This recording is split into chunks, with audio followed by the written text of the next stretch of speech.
அஸ்ஸலாமு அலைக்கும். வாங்க மாம்ஸ் கிச்சனுக்கு. இது வந்து சீஸ்மா நம்ம வீட்டிலையே நம்ம ரெண்டு பொருளை வச்சு நம்ம எப்படி சீஸ் செய்யலான்னு பார்ப்போம்.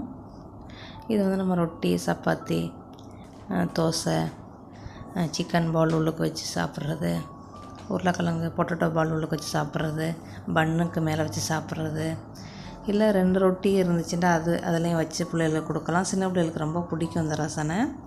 நம்ம வீட்டிலையே செஞ்சிடலாம். அதை வாங்க நம்ம எப்படி செய்யலாம் நம்ம பார்ப்போம். நம்ம இப்போ சாப்பிட்டுட்டு ஒரு காஃபி குடிச்சிட்டு நம்ம வந்து போய் பார்ப்போம். நீங்களும் இந்த மாதிரி செஞ்சு உங்கள் பிள்ளைகளுக்கு கொடுத்து என்ஜாய் பண்ணுங்கம்மா. இது செய்கிறதுக்கு டைமிங்னு பார்த்தா வெறும் 10 நிமிஷம் தான். நான் வந்து அந்த வீடியோவில் எதையுமே நான் வந்து இது பண்ணலை, துருசாக உடத்தான். வாங்க நம்ம எப்படி மசாலா சீஸ் செய்யலாம் நம்ம பார்ப்போம். 1 லிட்டர் பாலுமா, அது 500 மில்லி, இது 500 மில்லி. சரியாக நம்மளுக்கு வந்து 60 கிராம் சீஸ் தான் வந்துச்சு. ஆனால் இங்கே ஈஸியாக கிடைக்கும். நம்ம வந்து 12 வெள்ளி 15 வெள்ளி கூட வாங்கிடலாம். 100 கிராம் நம்மளுக்கு கிடைக்குமா. இது வந்து பசும்பால் தான். நீங்கள் கோத்தாப்பால் ஃபுல் க்ரீம் மில்கில் வந்து நீங்கள் செய்யுங்க, லோ பெட்டில் செய்யாதீங்க. இது எப்படின்னா பால் வந்து நம்மளுக்கு சூடு பொறுக்கிற அளவு தான் இருக்கணும். அப்புறம் வந்து ஸ்பூன் வந்து வினிகர் வந்து 3 ஸ்பூன். 1 லிட்டர் பாலுக்கு வந்து நம்ம 3 ஸ்பூன் வினிகர். செய்கிறது ரொம்ப ஈஸியம்மா. நம்மளுக்கு 10 நிமிஷம் வேலை தான், ரொம்ப நேரமாக கிடையாது. நம்மளுக்கு 10 நிமிஷம் வேலை தான்.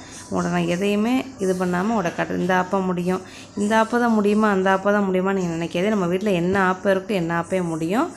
இந்த அம்மா இந்த ஆப்பம் தானே பாவிக்கிறான்னு நீங்கள் வந்து அதை தேடி தெரியாது. அப்புறம் ஐஸை கட்டியை போட்டு வச்சுக்கிறோங்க. பாலை சூடு பண்ண நேரம் கொஞ்சம் சுடு தண்ணியை கொதிக்க வச்சு ஒரு இதில் ஊற்றி வச்சுக்கிறோங்க. சாதா வாட்ரு ஒரு இதில் வச்சுக்கிறோங்கம்மா. அதாவது தண்ணி வந்து சாதாரண தண்ணி, கூல் வாட்ரு, ஐஸ் வாட்ரு, சுடு தண்ணி, இந்த ஆப்பம் இருந்தாலும் முடியுமா. நீங்கள் பாருங்கள் அது எப்படி செய்யலான்னு அப்புறம் உங்களுக்கு தெரியும். இன்னும் கொஞ்ச நேரம் சூடு வரணும். நம்ம சூடு பொறுக்கிற அளவு, அதாவது பொங்குறதுக்கு கொஞ்ச நேரத்துக்கு முன்னாடி. இப்போ அவ்வளோதாம்மா, அடுப்பு அடைச்சிருவோம். இப்போ நம்மளுக்கு சூடு பொறுக்கிற அளவு வந்துருச்சு. இப்போ நீங்கள் என்ன செய்யுங்க, அடுப்பு அடைச்சிட்டு வினிகரை ஊற்றுங்கம்மா. எனக்கு வந்து 1 லிட்டர் பாலுக்கு வந்து கரெக்டாக 3 ஸ்பூன் வந்துச்சு. நீங்கள் வந்து ஃபுல் க்ரீம் மில்க்கு கோத்தாப்பால் பாவிக்கலாம், பசும்பால் பாவிக்கலாம், உங்கள் விருப்பம். பேக்கெட் பால் பாவிக்கலாம்.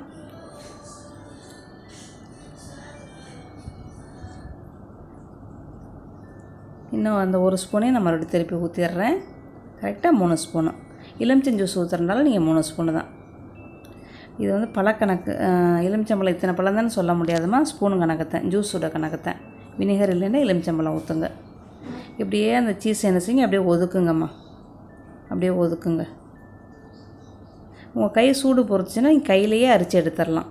அது இன்னும் நல்லாயிருக்கும். எனக்கு வந்து சூடு பொறுக்க முடியாத.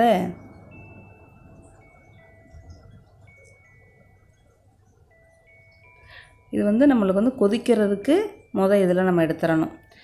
90% நம்மளுக்கு வந்து சூடாகணுமா. வரைக்கும் 50%ல் கூட நம்ம செய்யலாம். நீங்கள் 90% செஞ்சால் தான் நம்மளுக்கு நல்லா வரும். ரொம்ப கொதிக்க வச்சிடக்கூடாது பால், அப்புறம் பன்னீராக போயிடும். இந்த மாதிரியே ஒதுக்க வேண்டியதாம்மா. ஒதுக்கினா உங்களுக்கு சீஸ் எல்லாம் உங்களுக்கு ஒதுங்கிடும். அப்புறம் நம்ம ஆப்பையை மாற்றிக்கிடுவோம். கொஞ்சம் தடிப்பமான ஆப்பையை வச்சுக்கிறோங்கம்மா. அதோட அது அப்படியே இடுங்க, அப்படி பந்து மாதிரி வந்துடும். உங்களுக்கு சூடு பொறுக்க முடிஞ்சால் கையை வச்சு நீங்கள் எடுத்துடலாம். மறுபடியும் இப்படி புளியணும், பந்து மாதிரி ஆக்கணும், மறுபடியும் உள்ளுக்கு போடணும். இப்படியே நீங்கள் ஒரு 5 நிமிஷம் நீங்கள் செய்யணும். இதுலேயும் சுடுதண்ணிலையும் 5 நிமிஷம் வேலை. இப்போ பாலுக்குள்ளே செய்கிற வேலை வந்து நம்மளுக்கு 3 நிமிஷம் வேலை. சுடுதண்ணி ஒரு 3 நிமிஷம் வேலை, சாதா தண்ணி 1 நிமிஷம் வேலை, ஐஸ் தண்ணி 1 நிமிஷம் வேலை. பால் சூடு பண்ணுறதுக்கு ஒரு 2 நிமிஷம் சொச்சம். நம்ம வந்து பாலை வந்து கறந்த பண்ண கொதிக்க வச்சிடக்கூடாது. கொதிக்கிறதுக்கு முதலே நம்ம அடைச்சிடணும். நம்மளுக்கு லேசாக சூடு வந்ததோடய அடைச்சிருங்க. கை பொறுக்கிற அளவுக்குள்ள சூடு இருக்கணும். அந்த அளவுக்கு நல்லா ரொம்ப கொதிச்சிடக்கூடாது. பால் கொதிச்சா பன்னீராக போயிடும். இப்படி எடுத்து நம்மளுக்கு பாருங்கள் பந்து மாதிரி வந்துடும். இந்த பாலை வந்து அந்த கீழே இருக்குல்ல அந்த தண்ணி, அதை வந்து நீங்கள் சப்பாத்தி, சூப்பு இதில் பாவிச்சுக்கிறோங்கம்மா. ரொம்ப நல்லது. இந்த சீஸை வந்து நம்ம வந்து நிறையா டிஷ்ஷுகளுக்கு பாவிக்கலாமா. சின்ன பிள்ளைகள் இருக்கிறவங்க இதை வாங்கி வச்சு கொடுங்க. உங்களுக்கு செய்ய முடியலன்றாலும் கடையில் வாங்கி வச்சு கொடுத்துருங்க.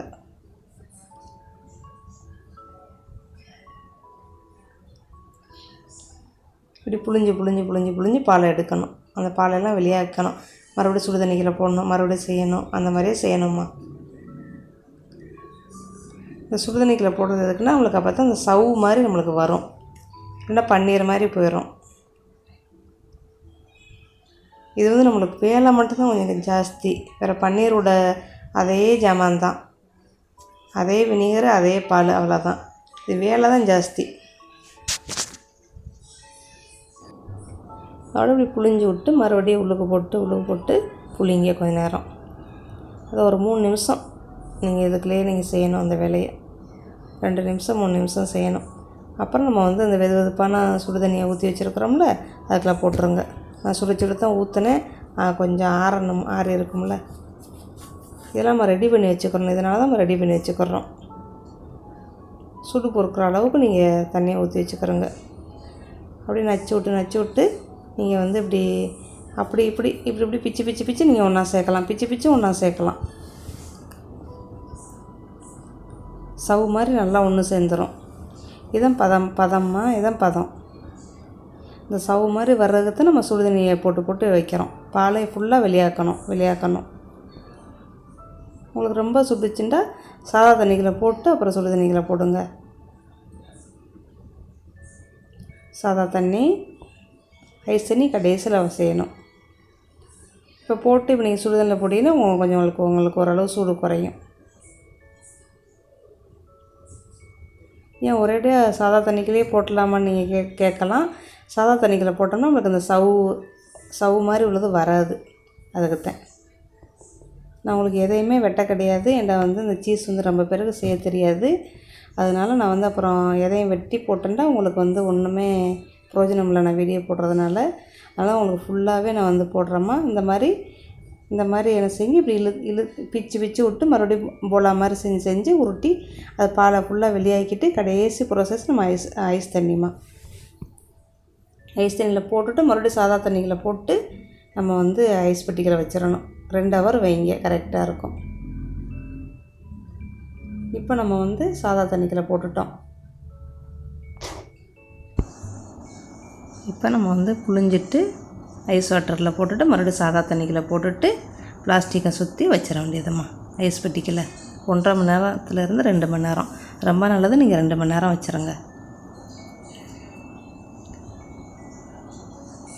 அப்படியே மறுபடியும் இதை புளியணும். அப்படியே புளிஞ்சு வச்சிடணும். ஐஸ் தண்ணி, சாதா தண்ணி, வெதுவெதுப்பான தண்ணி, பால் காய்ச்சின தண்ணி, இதை வந்து பிளாஸ்டிக்கில் சுற்றி வச்சுருங்க. பிளாஸ்டிக் இல்லாதவங்க பிளாஸ்டிக் டப்பா எது இருந்தால் மூடி வச்சுருங்கம்மா. ப்ரிசர்வலுக்கு எப்போவுமே ப்ரிசர்வலுக்கு தான் இதை வைக்கணும். 10 நாளைக்கு உங்களுக்கு வைக்கலாம். நீங்கள் ஐஸ் பெட்டி உள்ளுக்கு வச்சு சாப்பிட்லாம். ஏன்னா நம்ம வந்து எந்த ஒரு கெமிக்கலும் போடலை, அதனால். சரியா? அந்த பால் தண்ணியை வந்து நம்ம வந்து சப்பாத்தியில் செய்யலாம், சப்பாத்தி பிணைஞ்சு செய்யலாம். அதுக்கப்புறம் சூப்புகள் செய்யலாம். செஞ்சு பிள்ளைகளுக்கு கொடுங்க, ரொம்ப நல்லது.